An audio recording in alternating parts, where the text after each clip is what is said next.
ওমরা প্যাকেজের খরচ কমানোর ঘোষণা দিল সৌদি আরব। এর আওতায় পড়বেন বাংলাদেশ সহ বিদেশি সব রাষ্ট্রের মুসলিমরা। মঙ্গলবার দেশটির হজ ও ওমরা বিষয়ক মন্ত্রণালয় থেকে আসে ঘোষণাটি। বলা হয় 63% পর্যন্ত কমানো হলো। হারামভাবে টাকাও পর্যন্ত।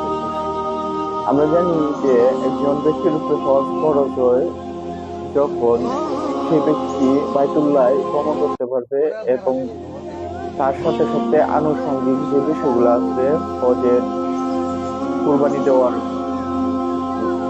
ব্যবস্থা এবং তার টাকা খাওয়ার ব্যবস্থা যদি কারো সামর্থ্য হয় তাহলেই সে হজ করতে পারবে। এখন এই যে আমরা উমরার ক্ষেত্রে দেখি যে 1 লাখ টাকা প্লাস কিছু টাকা লাগে, কিন্তু আবার এখন যে হজটা হইতেছে, যে হজ আছে যেটা ফরজ হজ, এটা করতে গেলে দেখা যায় 5-7 লাখ টাকা লাগে। এবং এটা কি করে, এটা কিভাবে লাগে, তো কেন লাগে, এটা আসলে সবটাই এই সৌদি প্রশাসন এটা মুসলমানদের কাছ থেকে এই টাকাগুলা নিয়ে নিচ্ছে এবং এটাকে তারা একটা ব্যবসার পদ্ধতি তৈরি করছে। তারা ইসলামের এই একটা বিধান থেকে তারা কি টাকা পয়সা ইনকাম করতেছে, এটা সম্পূর্ণভাবে হারাম। আমি বুঝি না বাংলাদেশের যে আহলে হাদিসরা আছে তারা কেন এটার বিরোধিতা করে না। তারা তো মানুষদের বলে সৌদি আরব তাদের আদর্শ, তারা যে এই হজের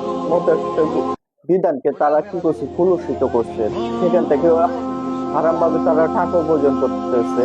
সে বিষয়ে কেন এই আহলে হাদিস আলেমরা বলে না? এবং এই আহলে হাদিস আলেমরা যারা মোহাম্মদ বিন সালমানকে তাদের খলিফা হিসেবে মানে এবং মুসলমানদেরকে আহ্বান জানায় সৌদির পথ অনুযায়ী চলতে, তারা কেন এই কথা নিয়ে কথা বলে না যে হজ এর মতো একটা গুরুত্বপূর্ণ বিষয় নিয়ে কেন সৌদি মুসলমানদের কাছ থেকে জোর জবরদস্তি করে এই টাকা নিচ্ছে এবং এই হজটাকে কেন কঠিন করে দিচ্ছে, এই বিষয়ে তারা কেন দলিল আলোচনা করে না? এখানে আমরা চাই যে